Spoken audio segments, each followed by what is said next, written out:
શુક્રવારે ઢળતી સાંજે પૂણા નહેર રોડ પરથી ટેમ્પામાં બનેવી સાથે પસાર થઈ રહેલા યુવાનને અકસ્માત નડતા સ્મીમેર હોસ્પિટલમાં ખસેડવામાં આવ્યો હતો, જ્યાં યુવાનનું મોત નીપજ્યું હોવા છતાં પણ પૂણા અને સરથાણા પોલીસે હદ બાબતે વિવાદ ઊભો કરતા યુવાનની લાશ સ્મીમેર હોસ્પિટલના વોર્ડમાં જ પડી રહી હતી, જેથી મૃતકના પરિવારજનોમાં પોલીસની કામગીરી સામે ભારે રોષ જોવા મળ્યો હતો।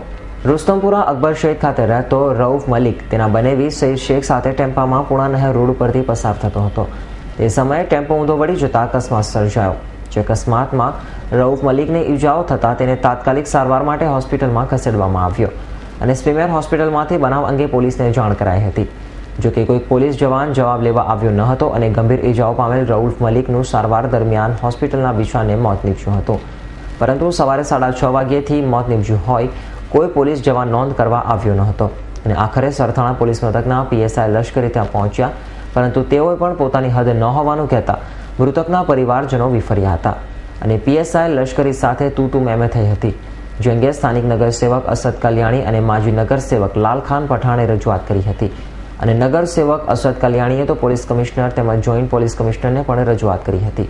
જોકે પોલીસ કમિશનરે મીટિંગમાં હોવાનું કહી ફોન કાપી નાખ્યો હતો, જ્યારે જોઈન્ટ પોલીસ કમિશનરે પીઆઈને જણાવતા કહેતા જ નગરસેવકે પૂણા પોલીસ મથકના પીઆઈ પરમારને જાણ કરી હતી અને પીએસઆઈ લશ્કરી સાથે ફોન ઉપર વાત કરાવતા પીએસઆઈ લશ્કરી પૂણા પીઆઈને પણ ગોઠવાયા હતા અને તેઓ સાથે જીભાજોડી કરી નાખી હતી।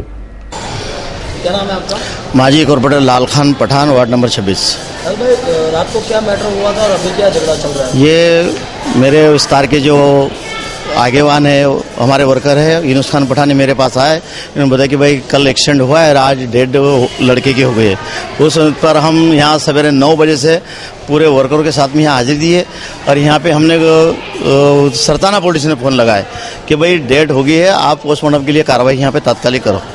लेकिन हम कम से कम 9 बजे से यहाँ खड़े हुए हैं, 11 साढ़े 11 बजने का टाइम है जब एक पीएसआई और 2 जमादार यहाँ पर आए और वो यहाँ आकर हरकत करने लग रहे हैं कि ये हद हमारी नहीं है, ये हद अब पूना कुमार की है, सरताने की नहीं है। तो मैं ये कहना चाहूँगा कि आज जिसका परिवार का एक आदमी मर गया है वो पहली बात तो कल से परेशान है। पहली बात तो कल एक्सीडेंट हुआ 3:30-4 बजे और ये वर्दी रात को दे रहे हैं उसके 7-8 बजे, यानी कि इतने कलाक का डिफरेंस इनमें है। दूसरी बात है ना, आज फिर दूसरी बात बता रहे हैं कि हमारी हद नहीं है, इसकी हद नहीं है। तो जिस वाली का कोई भाई जाता है, भाई उसका परिवार का सभ्य जाता है तो उस पर क्या गुजरती होगी। और आज ये मरे हुए इंसान की बॉडी भी हमको लेके जाने के लिए यहाँ पे मगजमारी करना पड़ रही है। ये 2 पॉलिटिशियन के अंदर आप 2 पॉलिटिशियन बोलता है कि मेरी हद नहीं है, उसकी हद नहीं है, तो फिर हमने बॉडी ले जाना किसी के यहाँ से। ये इस तरह से इनका पहली बात तो डॉक्टरों का भी यहाँ को ये नहीं अभाव नहीं है। डॉक्टरों ने कल परेशान कर दी है, बच्चे को कुछ ऐसा कुछ लगा हुआ नहीं था। अगर कल बच्चे को अगर ये सिटी स्कीम कर लेते तो ये नौबत आज नहीं आती है।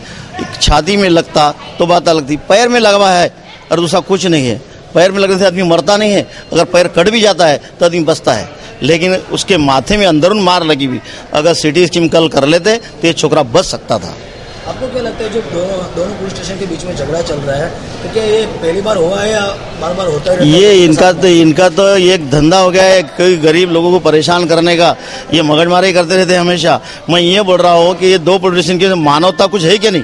अगर ये आगे है तो मानवता के धर्म में इन्होंने पोस्टमार्टम करना चाहिए और तात्कालिक कार्रवाई करके डॉक्टर के हाथ में देना चाहिए, लेकिन ऐसा कुछ नहीं, बस एक मेक पे ढोल रहे हैं और हम गरीब लोगों को परेशान करने का इनका षड्यंत्र है, ये हमको देखने में आता है। भाई, क्या मैटर हुआ और आपको यहाँ पे क्यों आना पड़ा है? मारा मत विस्तार सलाबतपुरा खाते अकबर सईद टेकरा रऊफभाई જેમનું નામ છે, ગઈકાલે લગભગ પૂણા કુમારિયા રોડ ઉપર બીઆરટીસી રોડ પર એક્સિડન્ટ થયું હતું અને એક્સિડન્ટ થતાં જ્યારે એમને અહીંયા લાવવામાં આવ્યા ત્યારે હું જાતે પણ અહીંયા આવ્યો હતો અને પહેલાં તો હું આ મુદ્દે એટલું કહેવા માંગીશ કે અહીંયા ઇમરજન્સી, હું સભ્ય છું હોસ્પિટલ કમિટીનો, પણ કાલે એ જોતાં મને લાગ્યું કે ઇમરજન્સીની પણ પોલ ખુલી ગઈ હોય, કારણ કે ઇમરજન્સી જેવું અહીંયા કંઈક સ્મીમેર હોસ્પિટલમાં લાગતું નથી મને। ઇમરજન્સી જે સારવાર થવી જોઈએ, તાત્કાલિક સારવાર થવી જોઈએ, ઇમરજન્સી ટ્રીટમેન્ટ મળવી જોઈએ, એ પણ અહીંયા મને કંઈક કાલે દેખાઈ નહીં, જાતે હું હાજર હોવા છતાં। અને એ ભાઈનું સવારે લગભગ 6:30 વાગે અહીંયા હાડકાના વોર્ડમાં કારણ મૃત્યુ થયું છે, પીએમ આફ્ટર ડિસાઇડ જાણવા મળશે કે હાડકાના વોર્ડમાં એમને એડમિટ કરાયા અને સવારે 6:30 વાગે એમને અવસાન થયું અકસ્માતના લીધે।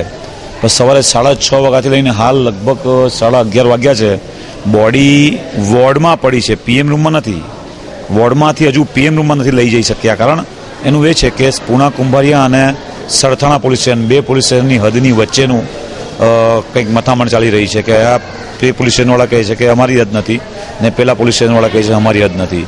એને લઈને આજે આ મૃત્યુનો પણ મલાઈજો જળવાયો નથી. પોલીસ ડિપાર્ટમેન્ટ તરફથી આ તકલીફ, જબરજસ્ત પરેશાની. હમણાં આ મુદ્દે અમારા માજી કાઉન્સિલર અને વિસ્તારના આગેવાનો છે મળીને ઉપર ટેલિફોનિક પરમાર સાહેબ જોડે, જોઈન્ટ સીપી જોડે વાત કરી છે. એટલે એમણે કહ્યું છે કે તાત્કાલિક આમાં હું ઘટતું કરીને આમાં જોઈ લઉં છું શું છે શું નહીં. એટલે અત્યારે હાલ પોલીસ સ્ટેશન આવ્યા તો છે, પણ અત્યારે તો માત્ર પ્રાર્થના કરીએ કે વહેલામાં વહેલું કામ પતે અને આ ડેડ બોડીને તાત્કાલિક પીએમ કરીને લઈ જવાય. આફ્ટર જે કોઈ જવાબદારો છે એની સામે આ મુદ્દે કાર્યવાહી થવી જોઈએ. હું તો એવી બી હું માંગણી કરું છું. હર્ષદભાઈ, તમે તો આજે કોર્પોરેટર છો અને તમારી ઉચ્ચ અધિકારીઓ સાથે વાત થઈ શકે છે, પરંતુ ઘણીવાર એવા કિસ્સા સામે આવે છે કે ગરીબ લોકો સાથે પણ આવી જ ઘટના બનતી હોય છે, ત્યારે તમે પોલીસને શું કહેવા માંગશો? કોઈ એમાં કહેતા બી દીવાના, સુનતા બી દીવાના, કોઈ એનું કોઈ બેલી જ નથી. હું એમ માનું છું કોઈ બેલી નથી, ગરીબનું કોઈ બેલી નથી આ જમાનામાં.